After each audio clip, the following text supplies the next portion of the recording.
Hey, what's up, YouTube? So, just doing a quick stream to talk about some stuff. We have the media portraying people like Corbell as a UFO expert, and the evidence that he has presented so far has just been abominable and a disgrace to the entire field and the real breadth and depth of the scientists and the history. Like guys like James McDonald and others who have just dedicated their lives to real UFO research. And I mean, just even people alive today, just out there. And then we have Corbell, just comes out of nowhere with these documentaries that he made. And man, not just the FBI raid, but also the hand scanners from Close Encounters of the Third Kind and a whole bunch of other stuff that he's just overhyped stuff, all this stuff, and then it gets shot down. We have the NASA scientist here at BU Boston University, Josh Semeter, Dr. Joshua Semeter, saying that, he said a couple things on this interview which I thought were interesting, and I wanted to point out some mistakes. One of the things is that people are saying, oh, well, these things, could, just because two of them were balloons doesn't mean the other two were definitely balloons, because they blew them out of the sky with, AM Sidewinder missiles and AIM Sidewinder missiles, and just there's no debris left to recover apparently from either of these things, and or either that or the Air Force confiscated the debris and told the public there was nothing left to recover. And we have NASA experts on CBS News telling the public through the media that that these other twos are either abandoned balloons, drones, aerial space junk. Most of vast majority of the UAPs do have explanations, and I do give him some credit because he did mention some advanced propulsion technologies. He didn't talk about what those were. We do talk about what those are here on this channel, but they didn't talk about what those were. But he did drop the fact that he's at least aware of these things and did mention them, which I give him props for that. But he also said that this balloon, for the altitudes that it was flying, he thinks it was too small to be a gas-filled balloon, or I don't think it could be a standard balloon. But he didn't offer any other hypotheses, and I just wanted to point out that Mike Turber, of course, on Twitter, I credit him for 5x5 News for introducing this. Introducing me to these two technologies, which I was not, completely aware of myself. And but I'd heard of, similar things.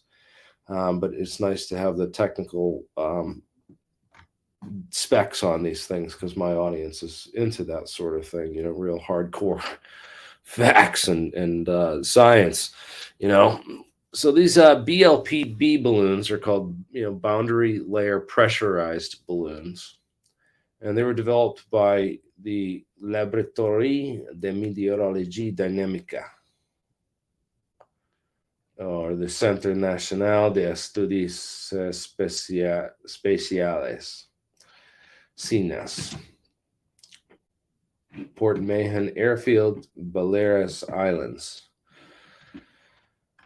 Very interesting, this technology, and it originates in I don't know if anyone's finds there might be classified history on these types of balloons that go back further, but essentially it's a I linked these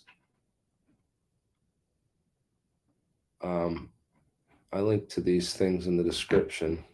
I thought I had another page with more balloon stuff. Yeah, this one. Yeah. These boundary layer BAMED, okay, BAMED balloons over the Mediterranean scene, and this BAMED balloon technology. The supervision of this guy Nicolas Verdier, and this is the government of France is responsible for this idea thing of this control gondola, a very simple device. So the control gondola and then the scientific gondola. This is where their sensors are, their data sampling and storage. So this could be these scientific balloons, and so like there's people talking about scientific balloons versus spy balloons and what the difference is between those. A couple, spy balloons, of course, DRFM technology beyond scientific balloons per se. And there'd be more. It's about the sensors and really what's built into them and what kind of data that you're looking for and what you're trying to pick up. So the ones with the lasers on them that are scanning the ground and taking laser range finding and geometric data on the Earth's surface, those are more scientific balloons. Spy balloons versus the ones that are taking Doppler radar of the clouds above and looking at the clouds. So that's all what they're looking at in the data that they're taking. But there's these balloon boundary layer pressurized balloons. Interesting. I think it's like a inflated with helium at a nominal subpressure of 128 HPA at flight level. So the balloon flight can be stopped either automatically if the balloon approaches a specific zone or by remote command. So you can set these things up where you can send them signals and control them and their altitude arrangements very effectively. And so this thing started in 75 is where you have the first one and the first experimental ones being built and tested out there, Seychelles Island.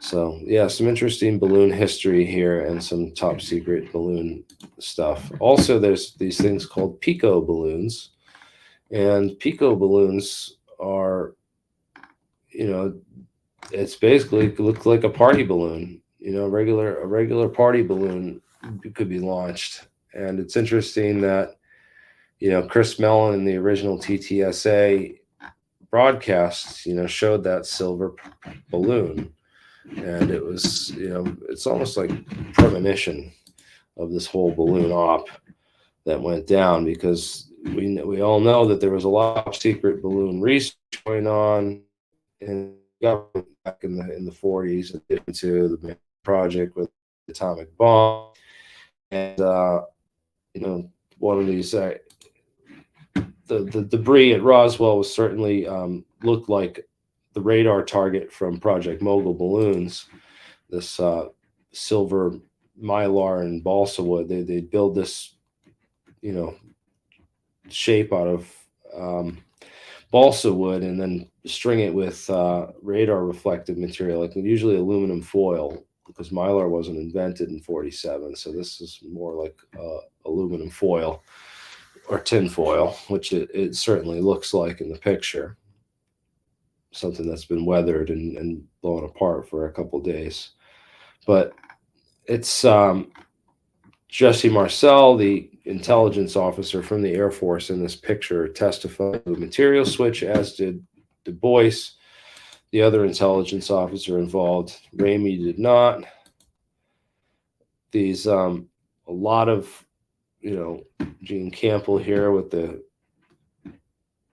showing this contraption of the what they believe the Army Air Force solved the mystery of this flying saucer that had crashed, and that it was just locals who misinterpreted weather balloon technology, which was just a little bit outrageous and ahead of the time. And some of this was large balloon trains where they'd have several of these things strung together, sometimes very large, experimental weather balloons being launched. And of course, this was the U.S. Air Force explanation that was presumably true enough it resonated with enough people that it got the majority of public to really stop asking questions. And this was around the same time that George Knapp was promoting Philip Corso and the whole day after Roswell version of the science events, which I believe is just watered down, garbage. It's none of the inventions that he mentioned. I don't know. I really got to read the whole book and go over it in detail with that, because it's just never not been reputable as it's not this number one source of information on technology. This mentions was like Teflon, fiber optics, integrated circuit boards, and other stuff. The technology level in that book is just not on par with what we'd expect from flying saucers and what we know about with the flying saucer technology. But I just wanted to talk about 1940s era technology. We had Nikola Tesla doing experiments. He built the Wardenclyffe Tower, turn of the century, 1901, 1902. So he was building, these Tesla coil towers and stuff 4 years before World War II.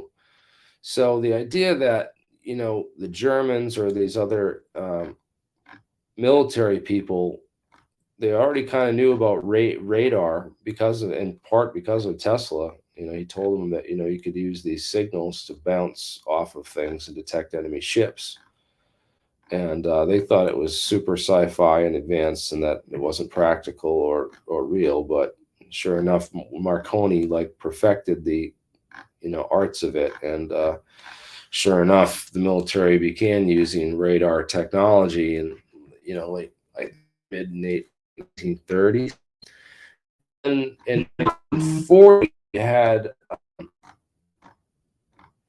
these reports of these Foo Fighters and these coronal discharges that would appear on the wingtips or in the trails behind craft. And I thought this was interesting because this is where you have wind in vorticular motion, either trailing the craft behind it or on the wingtips. So at places where there's a lot of high vortex wind flow. And I thought that was interesting, and I was curious about, high voltage experiments with Tesla coils that were done in wind tunnels, specifically, metal hulled and aluminum framed, aluminum hull type aircraft, like the ones that most of the Foo Fighter craft were reported on. So I think that we should do some experiments into this, and I was running it by some colleagues and got a bunch of downloads on some stuff, which is still, at this point, I'm going to deem classified, even though it was known about in the 1940s and 50s. I don't want to talk about it further until we've done the experiments and really bring this all out. I want to do like a Veritasium style video where we really run the experiments on this and to see, could we take 1940s technology, and including klystrons, which was the early microwave beam type vacuum tube, linearized, linear beam vacuum tube, which was invented in 1937 by the Varian brothers. If we could take this klystrons, and what happens when you take two very powerful klystrons and cross the beams? We talk about laser technology that was developed in the 1960s, and versus the early, electron beam klystron, vacuum beam technology that were from the a couple decades earlier, 3 decades earlier, combined that technology. So obviously everyone's seen, Star Wars and Ghostbusters. And the first thing scientists would have done once they built 2 klystrons or 2 lasers, high-powered lasers, is cross the beams and see what happens, right? So when you cross the beams on stuff, what you get is an effect that was classified. These videos were classified for a long time. They're 20 years old. I want to show these now.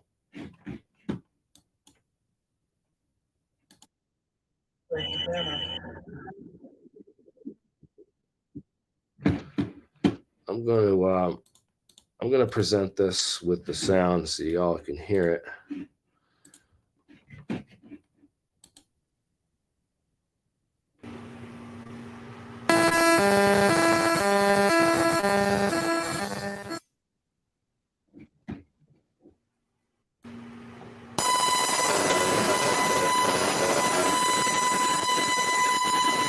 So that wicked annoying noise that you're hearing is actually sound that's being transmuted through a laser into the air. They take 2 of these lasers, they cross the beams, and they blast frequencies through them to actually make noises in the air as the plasma's like sparkling and moving in the air. They vibrate the plasma at these frequencies to transmit noise. And this is really the attempts 20 years ago, putting sound through these things. So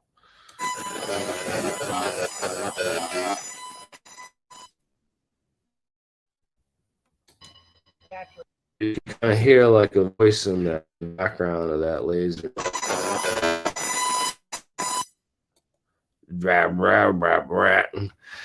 I heard that they have much better yeah, sorry for everyone that has headphones on, and I try to turn the volume down on that. But hey, it's just they're using this for actually to be annoying. So they're using it as LRAD technology, like crowd dispersal, and so they're blasting these lasers. It's to scare off the enemy. It's a psychological operations weapons tool, which Project BlueBeam is, and I just laugh at the people who thought that, this technology was big enough to fake anything serious. It's just so, even where the technology is at today, 20 years later, more advanced, 10 years ago, we saw it at that CES. I don't know if you can find it anymore. You might be able to find it on here.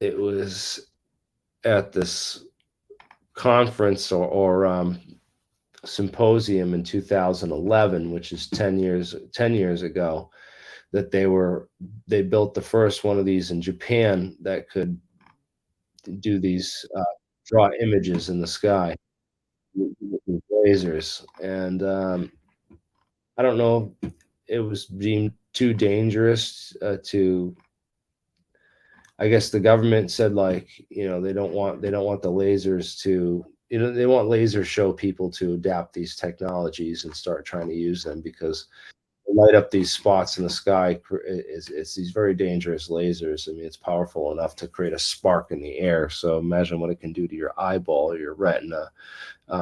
If it hit your retina, it can create these sparks on your retina, and that just fries your eyeball out completely. So they're incredibly dangerous, and they didn't want, they used that excuse for the public to not get a hold of it. But you really didn't see anything about it in the 10 years since then, even though I know this technology has undoubtedly been developed by people and gotten better. I wonder if this is a 3 years ago laser light show. Draw this castle and stuff. It's just walls of a castle, so they programmed it ahead of time. Yeah, it's still interesting what they can do with the programmable lasers on programmable servo motors that control the angle and direction and broadcast of the lasers. But still, I think that's cool. You think about crossing the beams of the laser, you create these plasmas, and what happens, if they could have done this, let's try to use 1930s technology to do this and see if we can create some plasmas and maybe see what happens there. But yeah, just an idea of what we could do in 1940s technology to reproduce plasmas in the air, specifically one in vortex or high airflow. And there is some classified stuff related to this. And just so you know, and props to anyone who finds it and emails it to me. But just letting people know that this is somewhere you might want to start researching and look into yourselves. Of course, I started researching a lot of the stuff on metamaterials and anti-gravity back in 2004, 2005, when I first got into this after watching, Ed Fouché's stuff. And Ed Fouché talked about metamaterials and quasi-crystals back in 1998 and how they were area of prime research at, Area 51 and other places. But I just wanted to play this video real quick because this is, the video essentially, this was a year ago, but it's adapted from videos that have been out since 2018, I believe. And this is what got me down the rabbit hole on these terahertz metamaterials and the Bragg reflectors and all this other cool physics we'll talk about in a second. I want to play this video. In the race, the Americans seem to have gotten off to a good start. Looking again at the list of Bigelow's fields of study, many of them are on things we're yet to master, but their applications would be revolutionary. Among the most sensitive, anti-gravity, or the ability to free ourselves from the laws of Newtonian physics, and notably weight, so as to fly an object with no physical resistance and nothing pulling it downwards. These futuristic technologies require the designing of new materials called metamaterials. Recently, a private company signed a contract with the U.S. Armed Forces for the research and development of these technologies. In June 2018, Dr. Hal Puthoff, co-founder of the company and a former ATIP member, made some surprising comments on the subject. It was a multi-layered bismuth and magnesium sample. Bismuth layers less than a human hair. Magnesium samples about 10 times the size of human hair. Supposedly picked up in the crash retrieval of an advanced aerospace vehicle. Looks like it's been in a crash. In Las Vegas in June 2018, physicist Hal Puthoff implied that this strange metamaterial object came from a crashed UFO, but he's not certain. Puthoff and his colleague, Dr. Eric Davis, are on the verge of identifying a number of small parts which appear to be beyond man's fabrication capacities. This sample was created with layers finer than microns, using a process unknown on Earth and with an aim we can only guess at. Nowhere could we find any evidence that anybody ever made one of these. When we talked to people who, in the materials field, who should know, they said, we don't know why anybody would want to make anything like this. So it's no longer just a matter of understanding the origin of UFOs, but of benefiting from them. These metamaterials might have exceptional properties which could prove useful and profitable. They definitely have metamaterials. I've seen the photographs of it. I've talked to them about that. They're trying to figure out how they operate. It appears that if you put a frequency into these materials, they actually can levitate. That's what I'm being told. I haven't seen it. I don't know the details behind it, but they're trying to understand exactly how these are created. It's a bismuth kind of a material, and it's stratified. So it's new stuff to us, and we're trying to figure out how it works.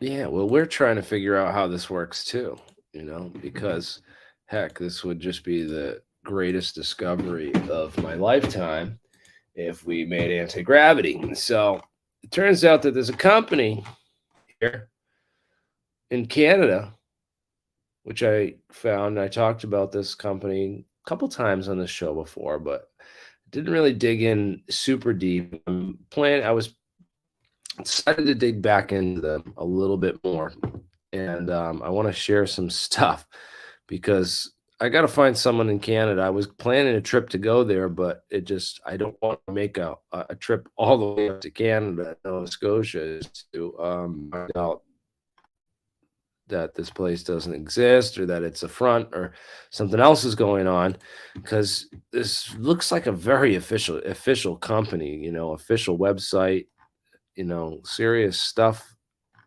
But you go to their website and I've emailed these guys and not gotten a response.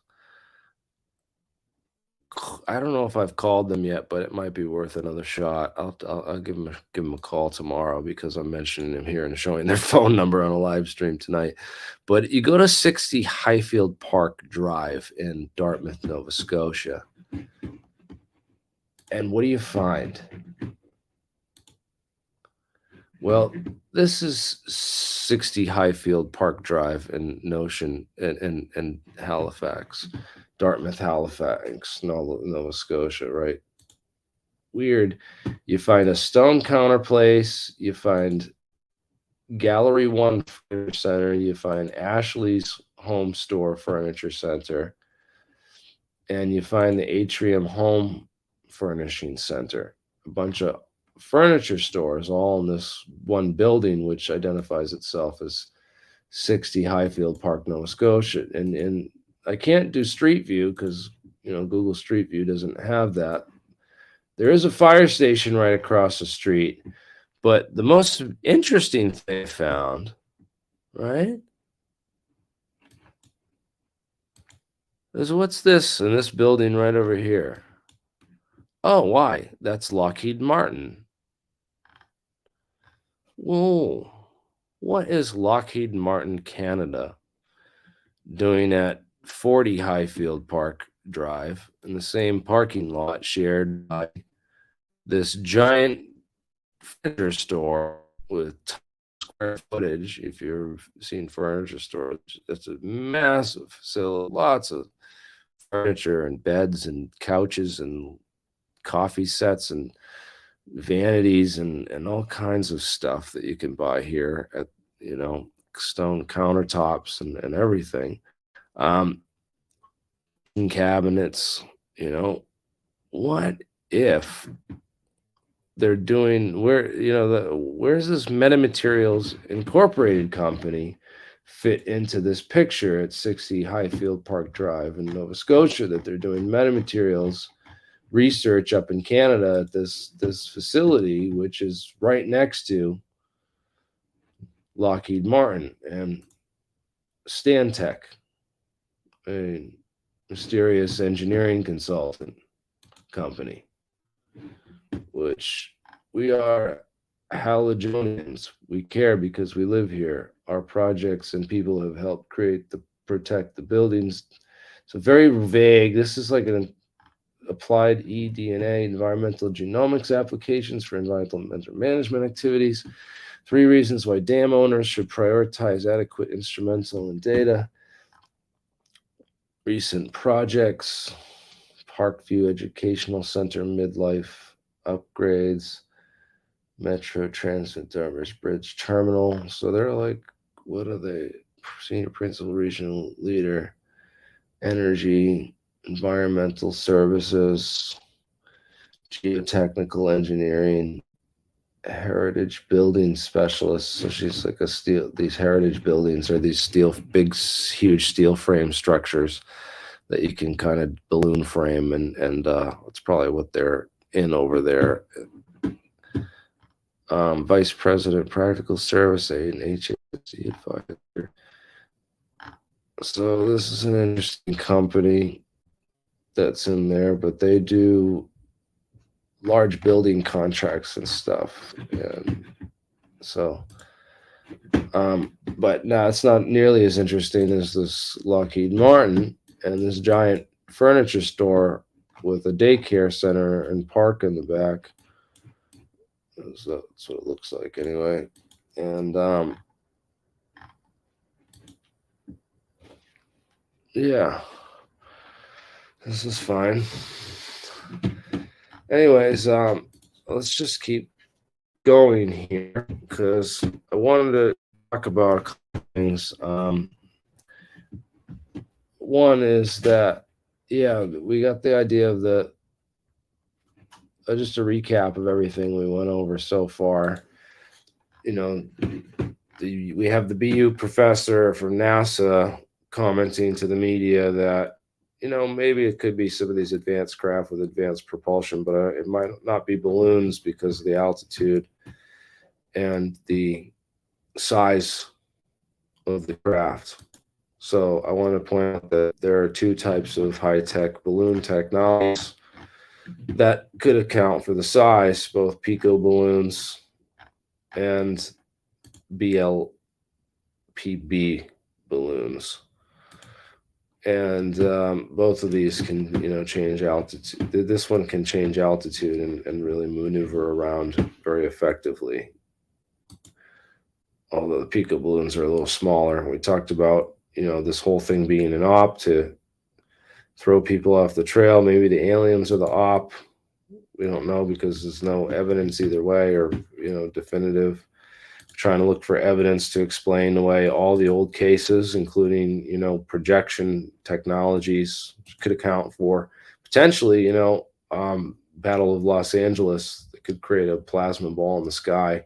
They could shoot anti-aircraft missiles at and anti-aircraft guns at the thing for hours and not shoot it down and not be able to damage it.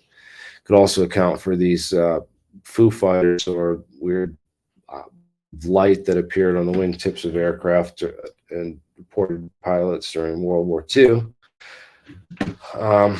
Know that create lasers in free space, but using enough energy to ionize the gas, although there's a energy that's required to, I think it's the nitrogen or the oxygen, which is easy, probably a nitrogen. It's lighter. It's probably easier to ionize than 80% of the air we breathe is nitrogen. So you just find out the ionization energy of nitrogen, and that's how much energy you need to pump into that volume of space in order to ionize that gas. And boom, you can get plasma balls, these glowing balls of bright, intense blue light that you can get to talk and move around, and also you draw images in the sky with the more advanced dot matrix arrays and technologies. We talked about this, how Puthoff metamaterials and anti-gravity. That's where I think the promising science is in some of this.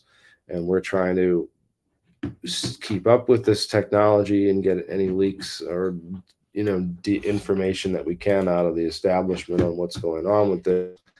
And I think that Gate apartment complex and the regional fire station, maybe some of these places, I don't know about the fire station, but some of these places, especially the local bars, like Wizard's Guide. What is this place? If I was like a metamaterial Lockheed Martin Canada guy, I would be going hanging out at the Wizard's freaking bar. So anyways, let's anyone in Canada, and especially in Halifax or the Nova Scotia area, or know anyone up that way, next time you're out there, take some videos, send me an email, post them up on YouTube, and send me a link, dude, and I will totally credit you. Thank you. And if you can find this place for me and save me a hell of a trip to go out there myself and just blindly poke around at the Ashley Home Furniture store, trying to find a metamaterial friggin' company that's probably hidden underground by Lockheed Martin beneath this whole friggin' complex. Who knows? And anyways, somebody knows. Somebody out there knows. Somebody right in this area.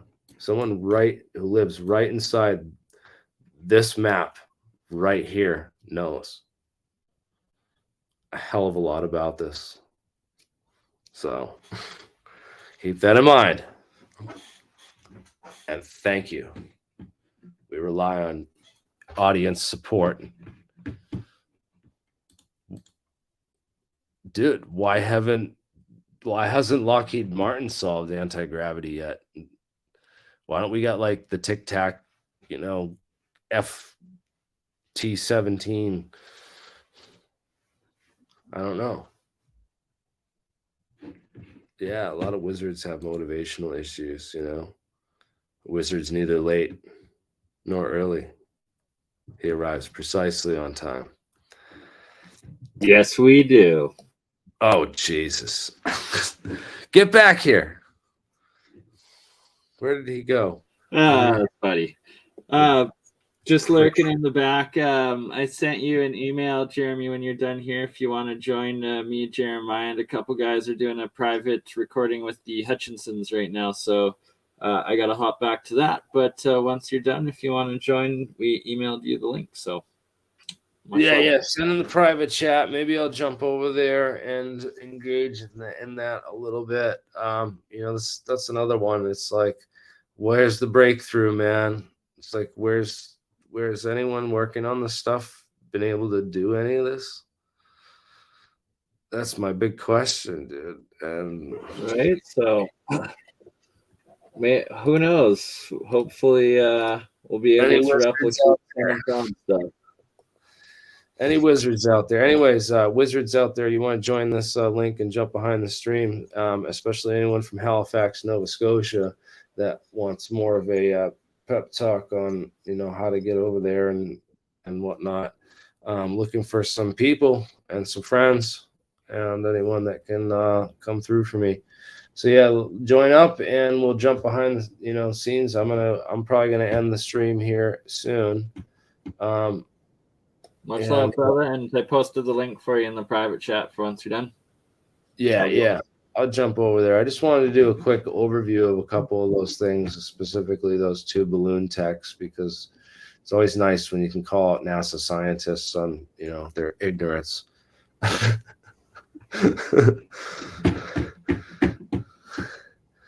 Not really. I mean, these guys are doing all right. It's just trying to break through to a whole generation of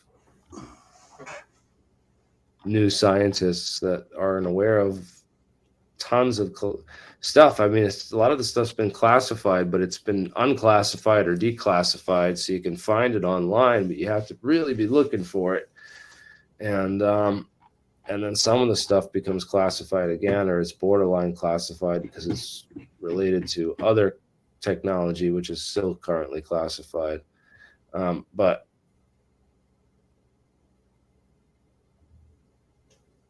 anyways, yeah, join up. There's the StreamYard link if you guys want to join, and I'm going to end the broadcast so that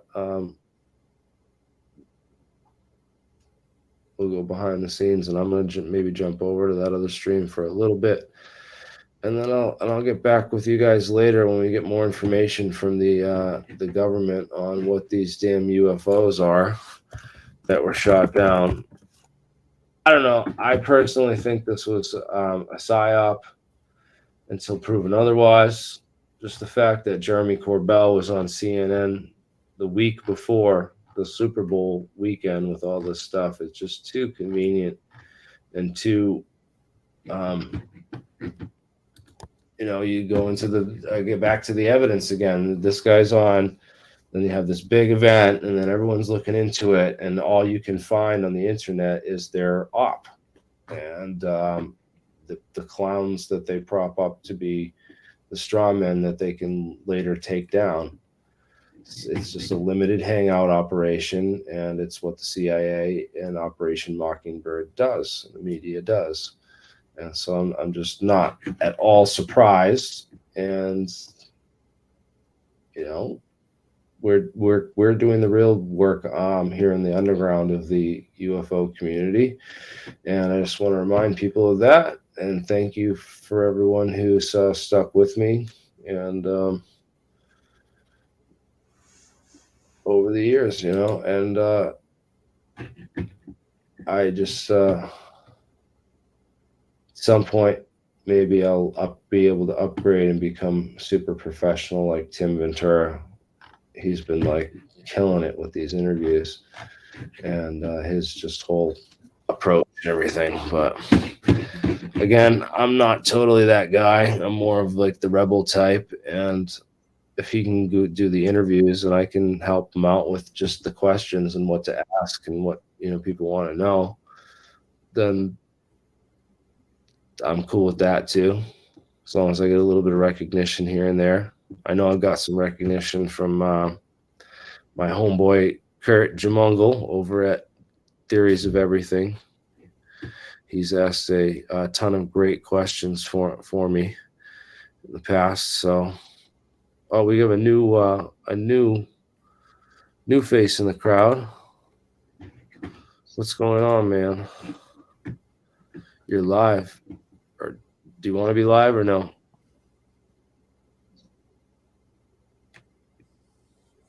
Can you hear me? Yeah, man. You got a question? It wasn't my intentions, but Okay, I'm gonna end the broadcast then, and we can hang out backstage. So guys, join up, and I'm sorry to catch you by surprise. Sorry. no, you're fine.